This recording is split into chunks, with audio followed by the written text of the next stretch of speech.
Bharatiya Janata party के लोग जिन्हें चाणक्य कहते हैं, उन नकली चाणक्य को राहुल गांधी के एक दोस्त ने बड़ा झटका दे दिया। चाणक्य महोदय तमिलनाडु में बैठे थे भारतीय जनता पार्टी की कोर कमेटी के साथ और वहां पर वो बैठक कर रहे थे। उस मीटिंग में वो जीत का मंत्र दे रहे थे और राहुल गांधी के दोस्त के साथ गठबंधन की बात कर रहे थे। इतना ही नहीं, गठबंधन की पेशकश भी की गई थी, लेकिन ना सिर्फ उस ऑफर को ठुकराया राहुल गांधी के दोस्त ने, बल्कि इसके साथ ही साथ कांग्रेस को ऑफर भी भेज दिया। और कांग्रेस आज की तारीख में अब एक मास्टर स्ट्रोक लगाने जा रही है। कुल मिलाकर आज तमिलनाडु की राजनीति को समझने की कोशिश करेंगे और यह भी समझेंगे कि भारतीय जनता पार्टी की या फिर की उन सो कॉल्ड चाणक्य की चाणक्य नीति, उनके सपने कैसे सब कुछ एक झटके में धराशायी हो गए हैं। नमस्कार, मैं स्वप्निल और आप मुद्दा देख रहे हैं। दोस्तों, आगे बढ़ें उससे पहले वही छोटी सी अपील। मुद्दा इन दिनों एक गंभीर आर्थिक संकट से जूझ रहा है। एक तरफ हमारे मेन बैंक अकाउंट्स फ्रीज चल रहे हैं, तो दूसरी तरफ हमारे 2.5 साल पुराने चैनल को हमसे लंबे समय तक छीन कर रखा गया था। ऐसे में डे टू डे ऑपरेशंस में मुद्दा को काफी मुश्किलों का सामना करना पड़ता है।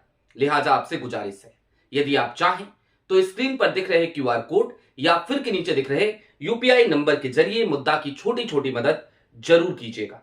अब आगे बढ़ते हैं, खबरों की तरफ चलते हैं और सबसे पहले मैं आपको कुछ चीजें दिखा देना चाहता हूं। मसलन सो कॉल्ड चाणक्य तमिलनाडु में क्या कर रहे थे।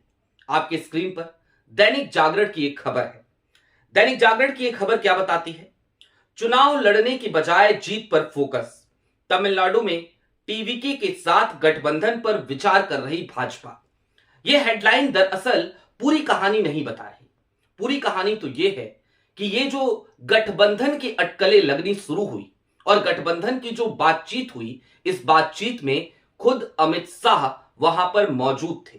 अमित शाह ने तमिलनाडु की भारतीय जनता पार्टी की कोर कमेटी के साथ बैठक की तस्वीरें भी अपने सोशल मीडिया अकाउंट्स पर शेयर करी थी और उसी बैठक में अमित शाह साहब ने टीवीके को एक ऑफर भी भिजवाया था कि आइए हमारे साथ जुड़िए, हम आपके साथ गठबंधन करते हैं, मिलकर तमिलनाडु का किला फतह करते हैं। लेकिन राहुल गांधी का पुराना दोस्त, जी हां, एक्टर विजय, थलापति विजय। अब पुराना दोस्त क्यों कह रहा हूं? आपको 2009 से लेकर अब तक की बहुत सारी चीजें और भी बताऊंगा, लेकिन उससे पहले जैसे ही यह ऑफर सो कॉल्ड चाणक्य की तरफ से जाता है, टीवीके विजय की तरफ से क्या आता है जरा वो देखिए। आपके स्क्रीन पर अब एक खबर का एक हिस्सा है। टीवीके ने कांग्रेस को बताया स्वाभाविक सहयोगी। टैगोर का यह बयान ऐसे समय में आया है, टैगोर टीवीके के नेता हैं, जब अभिनेता से नेता बने विजय की पार्टी टीवीके ने कांग्रेस को अपना प्राकृतिक सहयोगी बताया है। इससे तमिलनाडु की राजनीति में नए समीकरणों की चर्चा तेज हो गई है। टीवीके के प्रवक्ता फेलिक्स जेराल्ड ने कहा कि विजय और राहुल गांधी के बीच दोस्ताना संबंध है और कांग्रेस के साथ गठबंधन की संभावना काफी अधिक है। हालांकि उन्होंने यह भी कहा कि तमिलनाडु कांग्रेस के अंदरूनी हितों के कारण बातचीत में देरी हो सकती है। यह बयान किसी और का नहीं बल्कि जेराल्ड का है। जेराल्ड कौन है? टीवीके के ऑफिशियल प्रवक्ता है, विजय के ऑफिशियल प्रवक्ता है, विजय के करीबी सहयोगी माने जाते हैं। और यह भी कहा जाता है कि जेराल्ड अगर कुछ कह रहे हैं तो इसका मतलब है कि विजय कुछ कह रहे हैं। अब जरा सोचिए, आज की तारीख में सो कॉल्ड चाणक्य यानी कि अमित शाह, जिनकी तूती बोलती है, जो पार्टियों को यूं ही तोड़ देते हैं, जो बनी बनाई सरकार को तोड़कर उसमें एंट्री ले लेते हैं, उनको एक्टर विजय की पार्टी की तरफ से कितना करारा झटका लगा है। लेकिन ये सारी बातें हो क्यों रही हैं, वो भी समझना जरा आपके लिए आज ज्यादा जरूरी है।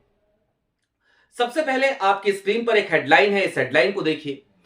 तमिलनाडु में फंसा सीटों को लेकर पेच, 32 और 40 में उलझी पार्टियां, उधर राहुल के सामने विजय की टीवीके से गठबंधन का प्रस्ताव। तमिलनाडु विधानसभा में दरअसल कुल 234 सीटें हैं। इन 234 सीटों में सबसे बड़ी पार्टी बनकर 2021 के चुनाव में उभरी थी डीएमके, यानी कि एमके स्टैलिन की पार्टी। 133 सीटें स्टैलिन की पार्टी ने यानी कि डीएमके ने जीती थी। 17 सीटों पर कांग्रेस को जीत मिली थी। कांग्रेस गठबंधन में जरूर है लेकिन सरकार का हिस्सा नहीं है, कोई भी मंत्रालय उसे नहीं मिला है। इस बार चुनाव के दरमियान, चुनाव के मद्देनजर, और चुनाव अभी अप्रैल मई में ही होने हैं 2026 में, कांग्रेस की तरफ से एक डिमांड गई थी। कांग्रेस ने कहा था कि कम से कम 40 सीटों पर हमें चुनाव लड़ने दिया जाए। डीएमके ने 32 सीटों का ऑफर दिया। कांग्रेस ने कहा चलिए 2 घटा देते हैं, 38 सीटें दे दीजिए।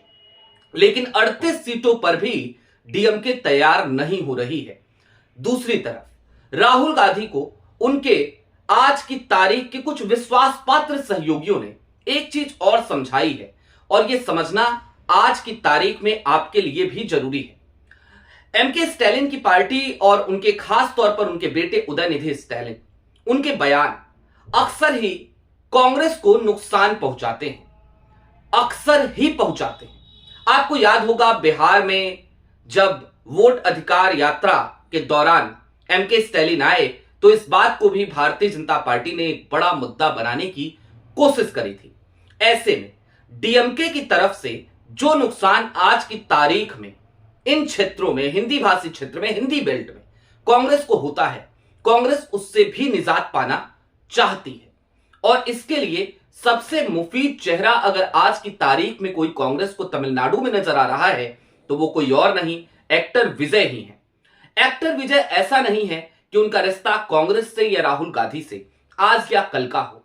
यह साल 2009 की बात थी जब राहुल गांधी और विजय की पहली मुलाकात हुई थी। उस बात को 15 साल बीत गए।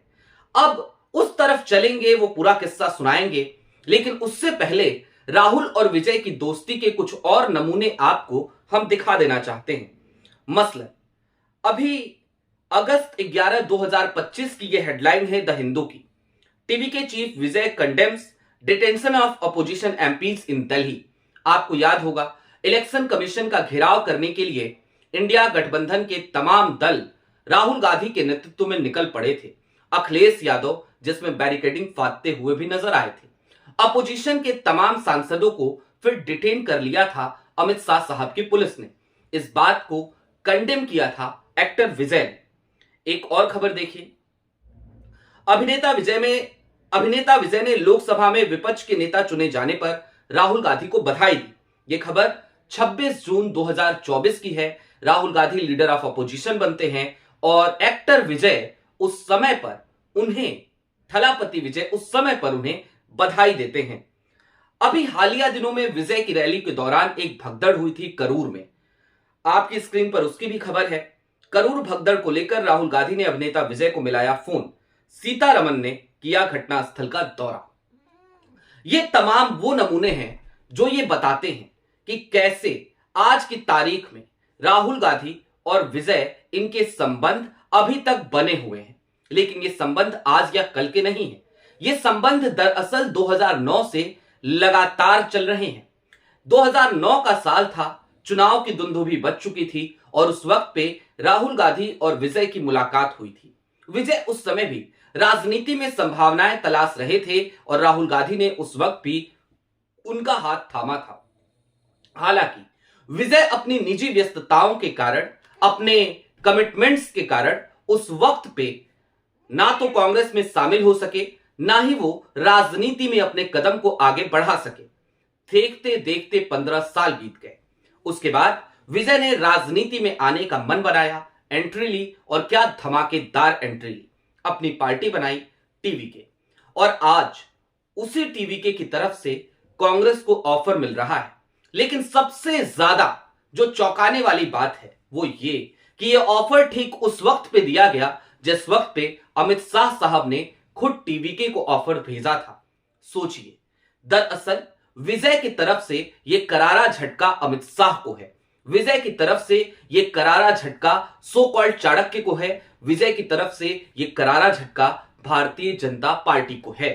भारतीय जनता पार्टी हिंदी बेल्ट में तो लगातार अपनी बैठ को एन केन प्रकारेण मजबूत करने में लगी रहती है, मजबूत करती भी जा रही है। लेकिन दूसरी तरफ जब वो दक्षिण भारत की तरफ देखते हैं तो दक्षिण भारत के अधिकतर राज्य आज की तारीख में ऐसे हैं जहां पर कमोबेश भारतीय जनता पार्टी की दाल नहीं गल पाती। और उसके पीछे सबसे बड़ा कारण क्या है? निश्चित तौर पर सबसे बड़ा कारण तो एक ही दिखता है कि वहां पर इनकी वो सांप्रदायिकता वाली राजनीति वो नहीं चल पाती। विजय भी उस सांप्रदायिकता वाली राजनीति पर लगातार हमलावर रहे हैं।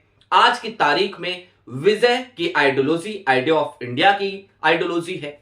आज की तारीख में विजय के लेटर हेड को देखिएगा तो उस पे आपको पेरियार मिलेंगे, उस पे आपको बाबा साहेब भीमराव अंबेडकर मिलेंगे। कुल मिलाकर विजय उसी रास्ते पर चल रहे हैं जिस रास्ते पर राहुल गांधी चलते हैं। दोनों के रास्ते एक ही हैं, लिहाजा अब दोनों एक ही गाड़ी में सवार होकर आज की तारीख में तमिलनाडु में क्या आगामी चुनाव के लिए निकल पड़ेंगे? यह बड़ा सवाल है, लेकिन जो अंदरूनी सूत्र बताते हैं वो निश्चित तौर पर यही है कि आज की तारीख में कांग्रेस और टीवीके दोनों इस बात पर अब विचार करना सिर्फ शुरू नहीं कर चुके हैं, बल्कि विचार विमर्श से यह बात आगे बढ़ चली है कि अब एक साथ आ जाना चाहिए और यही तमिलनाडु के लिए बेहतर होगा कि टीवीके और कांग्रेस एक बेहतर विकल्प वहां पर तमिलनाडु में दे सकें। इसके साथ ही साथ भारतीय जनता पार्टी को रोकने के लिए आपको पता है राहुल गांधी और कांग्रेस जी तोड़ मेहनत करते हैं, हर संभावना तलाशते हैं, लेकिन ऐसे में वो एनजीओ तो है नहीं। और डीएमके यदि उन्हें आज की तारीख में सम्मानजनक सीटें देने या फिर कि जो वायदे गठबंधन के जीतने के बाद कांग्रेस चाहती है वो नहीं कर पा रहे हैं, तो कांग्रेस के पास विकल्प भी क्या ही बचा है। तो कुल मिलाकर इस बात को समझिए कि एक तरफ एक बड़ा झटका लगा है आज की तारीख में, राहुल गांधी के दोस्त ने झटका दिया है, किसी और को नहीं अमित शाह को दिया है। और उस वक्त पे दिया है जिस वक्त पे अमित शाह खुद तमिलनाडु में मौजूद थे, खुद वहां पर भारतीय जनता पार्टी की कोर कमेटी के साथ बैठक कर रहे थे। आपकी क्या राय है कमेंट बॉक्स में जरूर बताइएगा। अभी के लिए दीजिए इजाजत। चलते चलते फिर वही अपील, चैनल पे नए हो तो सब्सक्राइब करते हुए जाइएगा, सक्षम हो तो छोटी छोटी मदद मुद्दा की जरूर कीजिएगा। बहुत शुक्रिया।